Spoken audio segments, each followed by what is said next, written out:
উপার্জনের আশায় ভিক্ষাজীবীদের ভিড় উত্তরবঙ্গের ঐতিহ্যবাহী ৮২তম ইকরামিয়া ইসালে সোয়াব অর্থাৎ হলদিবাড়ি হুজুর সাহেবের মেলায়।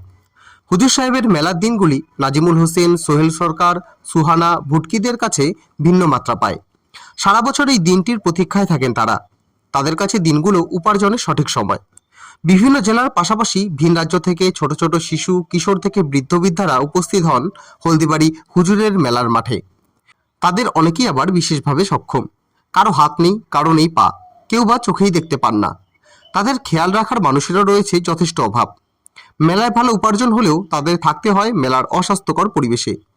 মাজার চত্বরে কিংবা রাস্তার ধুলোতেই খাওয়া, ঘুম সবই সারতে হয়। এই শিশু, কিশোর, কিশোরীদের পাশাপাশি রয়েছে তাদের বাবা মারাও। তাদের সবারই ধুলোমলিন বেশ। রোজ স্নান না করায় শরীরের পরতে পরতে ময়লা। স্নান তো বাদই, দাঁত মাজারও বালাই নেই। ধুলোতে মাথার চুল সহ বেশভূষা ফ্যাকাশে হয়ে গিয়েছে। তাদের নির্দিষ্ট কোনো ঠিকানা নেই।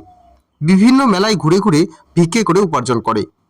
তবে এভাবে বাঁচার রসদ খুঁজতে গিয়ে হারিয়ে যাচ্ছে তাদের শৈশব। এমনকি তাদের শিক্ষার আলোয় আনার চেষ্টাও নেই কারোর। কলকাতা থেকে আগত নাজিমুল হোসেন জানায়, গত বছর এই মেলা থেকে সে ১০,০০০ টাকা উপার্জন করেছিল, তাই এবার আবারও এসেছেন। ট্রেন করেই দূর দূরান্ত থেকে হলদিবাড়িতে এসে পৌঁছেছে তারা। মেলা শেষে পরিযায়ী পাখিদের মতো ফিরে যাবে বাড়ির পথে। এরপর আবার এমনই কোনো মেলার খোঁজ এলে পাড়ি দেবে অজানা গন্তব্যের দিকে একটু উপার্জনের তাগিদে।